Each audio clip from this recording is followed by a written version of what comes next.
pag mayroon tayong binomial denominator when we are dealing with radicals. Pag nagde-divide pa tayo. So, paano yan? So, alam mo ba yung tinatawag na conjugate? Pag meron tayong binomial na denominator, we got the conjugate.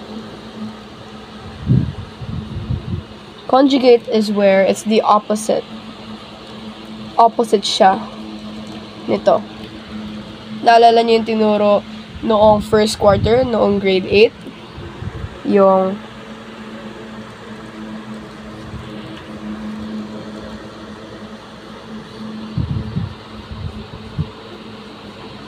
ganyan ang gagawin natin.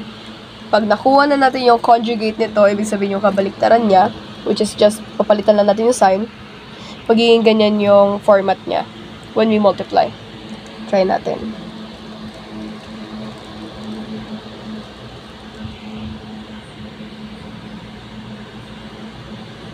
So, ang 4, multiply na siya dito, multiply na siya dito. Katulad ng 2, 3, so, pag nakuha natin yung conjugate, square na natin yung 2,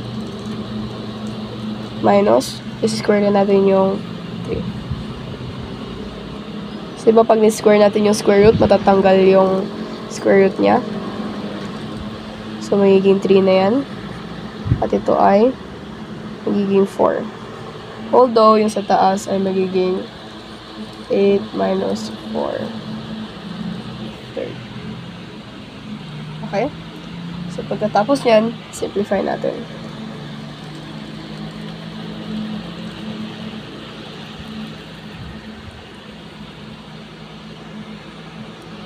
So, magiging 4 over 3.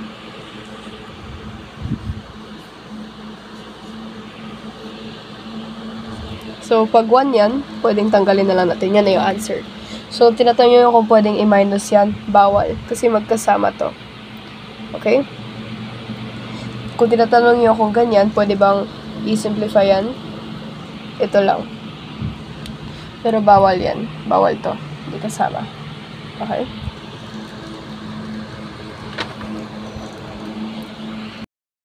Yan. Hanapin natin yan. Conjugate tayo. I like that word so much. Minus 2. So, 4, 10, minus 8. So, square ng 10.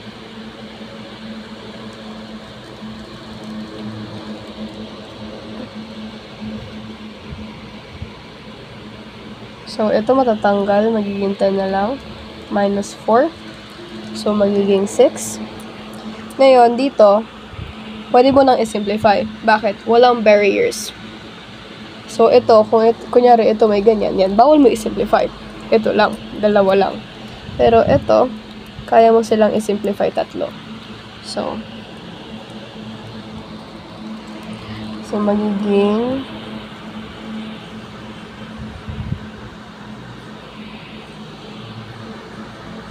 yan ang answer.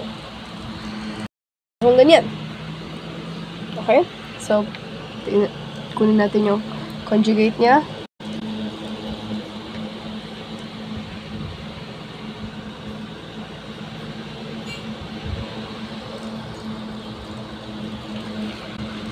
So, yung 5, times natin siya sa 3.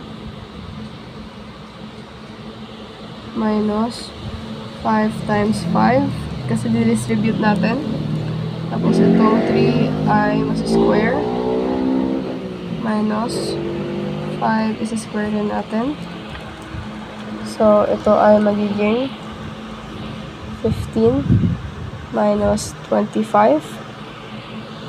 3 minus 5. So, pag sinimplify natin yan, kukunin natin yung square nitong 25 natin. Magiging 5. And then, ma-minus natin to magiging 2? No, negative 2. So, pwede pa ba mag-simplify ito? Bawal. So, yan na. Dito. Hanapin na natin yung conjugate nitong baba.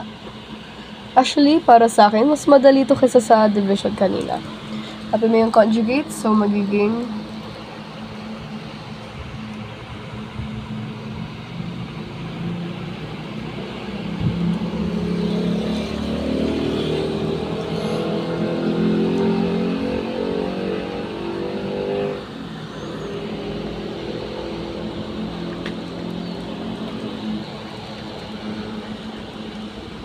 multiply natin yung 5 sa 6. So, magiging 5 times 6 dito sa loob. Kasi pareha sila ng index.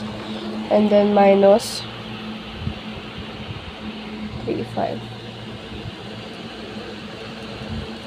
Katapos niyan, i-simplify natin silang lahat. So, ito ay magiging 30. Ito ay magiging 6. Minus 9.